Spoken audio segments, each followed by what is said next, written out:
Every April Fool's Day, my boyfriend joined his childhood friend in the same cruel prank, pretending to propose to me. Last year, I slipped the ring onto my finger, my heart full of hope. Suddenly, the mechanism snapped tight. Pain shot through my hand and I cried out. He apologized afterward and promised that this year the proposal would be real. As such, I arrived carefully dressed, believing him. Instead, I was met with a face full of cake. He reached out gently, wiping the cream from my face as if it were nothing more than a harmless joke. However, this time, I took a step back. After 6 disappointments, I chose to walk away. So why was it that, in the end, he was the one consumed by regret?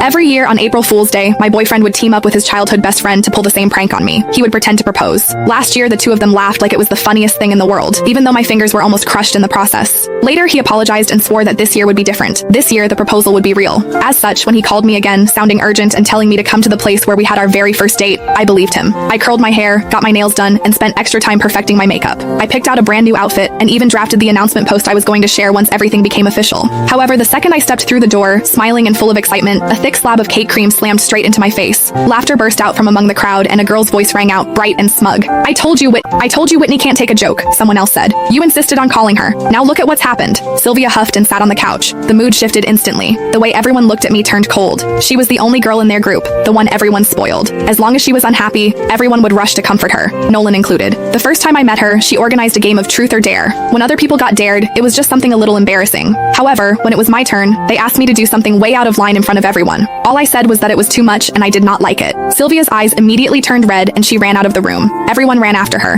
Nolan too. The welcome party that was supposed to be for me ended with me sitting there alone. He never said anything about it afterward, but from that day on, he never brought me to their gatherings again unless Sylvia said it was okay. Then Nolan looked at me, his brows pulled tight. Whitney, apologize to Sylvia. Before, I would have swallowed everything. I would have forced a smile, apologized, and explained myself just to fit in, just so Nolan would not look bad in front of his friends. I probably would not have even waited for him to ask. However, when even breaking up meant less to him than a single moment of Sylvia being upset, I finally understood. From the very beginning, this relationship never mattered as much to him as what he had with her. I bent down and picked up the bag and coat I had bought in order to meet his parents. As they stared, cold and judging, I said, Nolan, we're done. I mean it this time. My heels felt unsteady as I turned and walked out. As the door closed behind me, I could still hear Sylvia's light, teasing laughter drifting out from inside. Are you seriously not going after her, you hopeless romantic? Nolan let out an icy laugh. She's just throwing a tantrum. If I actually go after her, what about you? He shrugged like it was obvious. Besides, she has no one to rely on except me. She's way easier to deal with than you. My heart felt like it had been split open. His words cut through me like a knife, slicing into wounds that had never fully healed. 6 years ago, right there, Nolan had confessed to me. He told me I was the one he wanted for the rest of his life. Truth be told, it had not been easy for him to win me over.